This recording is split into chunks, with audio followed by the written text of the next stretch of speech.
कहानी आगे बढ़ने से पहले ये जान लेते हैं कि ये कहानी दो लोगों के बीच हो रही एक साधारण सी बातचीत है। हमारा मुख्य किरदार एक आदमी है और उसके साथ एक युवा महिला है। दोनों स्पेन के एक छोटे से रेलवे स्टेशन पर बैठे हैं। चारों तरफ शांति है, लेकिन उनके बीच चल रही बातें धीरे धीरे एक ऐसे फैसले की तरफ बढ़ रही हैं जो उनकी ज़िंदगी और रिश्ते दोनों को बदल सकता है। घाटी के उस पार, एब्रो नदी के पास, पहाड़ दूर तक फैले हुए थे, लंबे, सफ़ेद। इस तरफ न तो कोई पेड़ था, न ही छाया। रेलवे स्टेशन तेज धूप में दो पटरियों के बीच खड़ा था। स्टेशन की इमारत से सटकर हल्की सी छाया थी और बार के खुले दरवाजे पर बांस की मोतियों से बना पर्दा लटका था ताकि मक्खियां अंदर ना आ सकें। एक अमेरिकी आदमी और उसके साथ बैठी एक लड़की इसी छाया में एक मेज़ पर बैठे थे। मौसम बहुत गर्म था। बार्सिलोना से आने वाली एक्सप्रेस ट्रेन 40 मिनट में पहुंचने वाली थी। यहाँ सिर्फ 2 मिनट रुकती और फिर मैड्रिड की ओर चली जाती। हम क्या पिए? लड़की ने पूछा। उसने अपनी टोपी उतार कर मेज़ पर रख दी। काफ़ी गर्मी है, आदमी बोला। चलो बियर पीते हैं। 2 सेर्वेसास, आदमी ने पर्दे की ओर देखते हुए कहा। बड़ी वाली?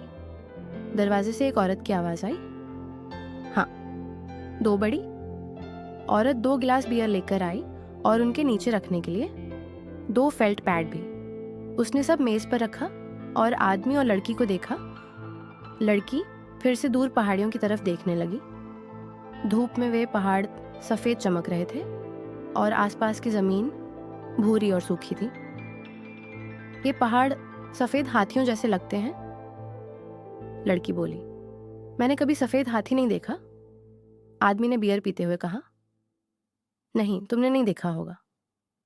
हो सकता है देखा हो, आदमी बोला। सिर्फ तुम्हारे कहने से यह साबित नहीं हो जाता कि मैंने नहीं देखा।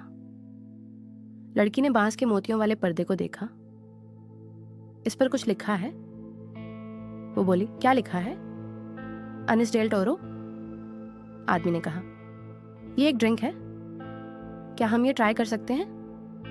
आदमी ने पर्दे के पार आवाज दी। सुनिए। बार के अंदर से औरत बाहर आई। 4 रियल। हमें 2 अनिस डेल टोरो चाहिए। पानी के साथ? आदमी ने लड़की की तरफ देखा। तुम पानी के साथ लोगी? मुझे नहीं पता, लड़की बोली। पानी के साथ अच्छा लगता है क्या? ठीक है, आदमी ने कहा। औरत ने फिर पूछा, तो पानी के साथ ही? हाँ, पानी के साथ। लड़की ने एक घूंट लिया और गिलास नीचे रख दिया। इसका स्वाद मुलेठी जैसा है। हर चीज़ का यही हाल है, आदमी बोला। हाँ से, लड़की ने कहा। हर चीज़ का स्वाद मुलेठी जैसा ही हो जाता है, खासकर वो चीज़ें जिनका हम बहुत देर से इंतज़ार करते हैं, जैसे एब्सिंथ। बस करो अब, आदमी झुंझलाया। शुरुआत तुमने की थी, लड़की बोली। मैं तो बस मज़े में थी, मैं अच्छा समय बिता रही थी। तो चलो अच्छा समय बिताने की कोशिश करते हैं। ठीक है, लड़की ने कहा। मैं कोशिश ही कर रही थी। मैंने बस इतना कहा कि पहाड़ सफ़ेद हाथियों जैसे लगते हैं। क्या वो बात अच्छी नहीं थी? हाँ, वो अच्छी थी। मैं बस ये नया ड्रिंक आजमाना चाहती थी, लड़की बोली।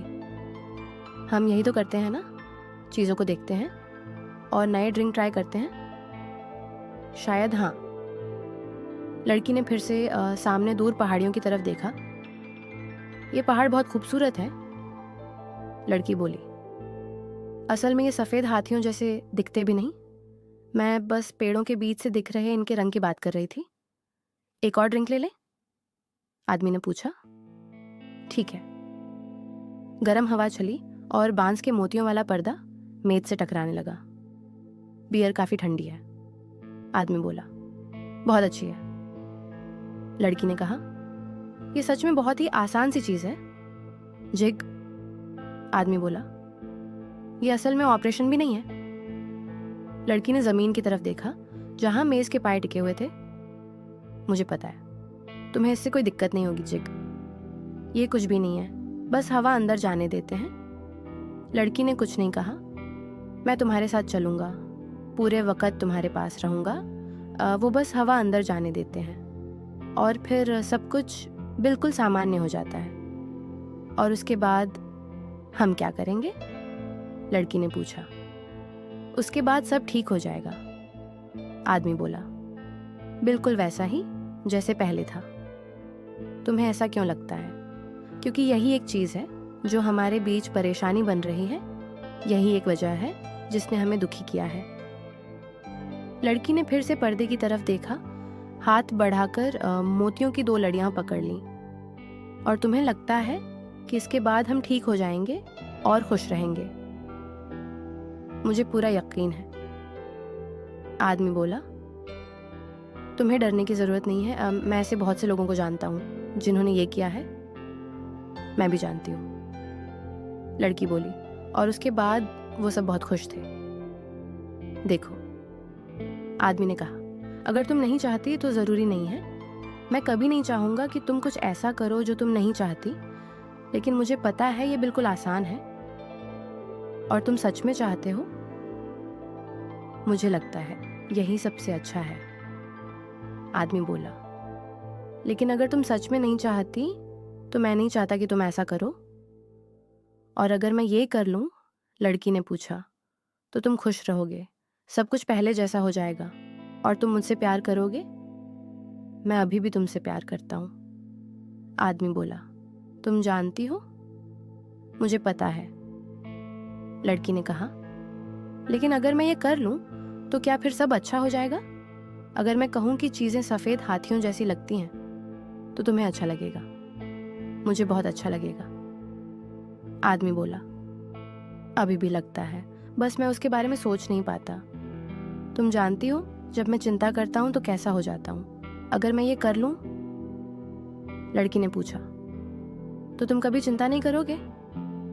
नहीं, आदमी बोला, क्योंकि ये बिल्कुल आसान है। तो मैं कर लूंगी, लड़की ने कहा, क्योंकि मुझे अपने बारे में फर्क नहीं पड़ता। तुम क्या कहना चाहती हो? मुझे अपने बारे में फर्क नहीं पड़ता, लेकिन मुझे तुम्हारी परवाह है।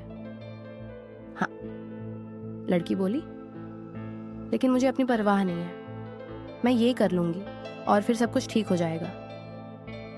मैं नहीं चाहता कि तुम ऐसा करो। अगर तुम ऐसा महसूस कर रही हो। लड़की उठ खड़ी हुई और स्टेशन के आखिरी सिरे की तरफ चल दी।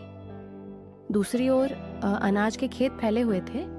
एब्रो नदी के किनारे पेड़ों की कतार थी। दूर नदी के पार पहाड़ दिखाई दे रहे थे। एक बादल की छाया अनाज के खेतों पर सरक गई और पेड़ों के बीच से लड़की ने नदी को देखा। हम ये सब पा सकते थे, वो बोली।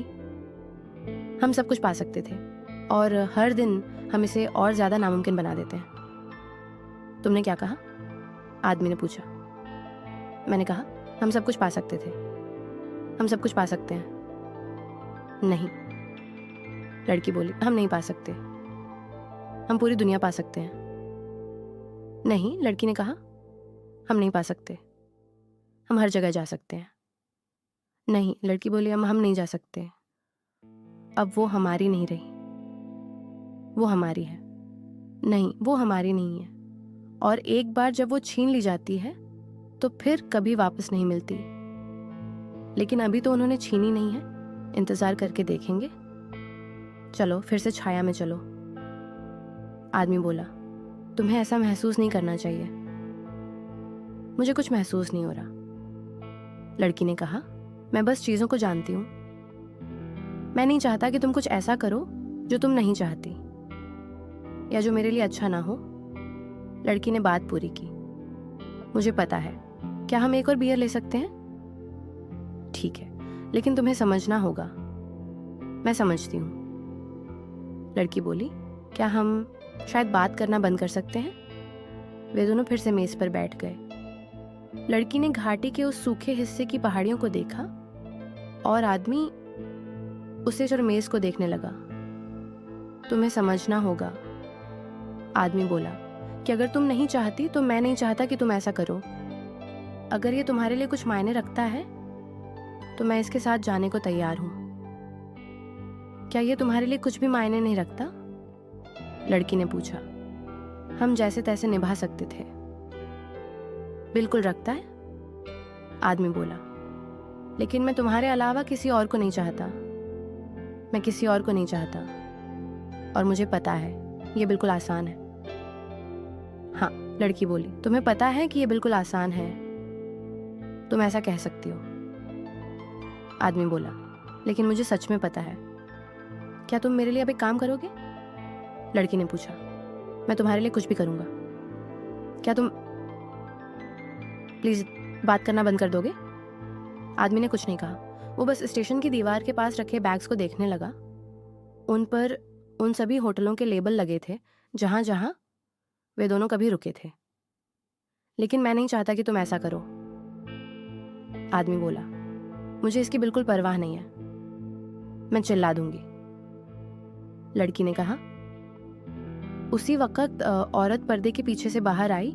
उसके हाथ में 2 गिलास बियर थे। उसने उन्हें गीले फेल्ट पैड पर रख दिया। ट्रेन 5 मिनट में आ रही है, उसने कहा। उसने क्या कहा? लड़की ने पूछा। कि ट्रेन 5 मिनट में आ रही है। लड़की ने औरत की तरफ मुस्कुराकर देखा, जैसे उसे धन्यवाद दे रही हो। मैं बैग दूसरी तरफ ले जाता हूं, आदमी बोला। लड़की ने उसकी तरफ मुस्कुराया।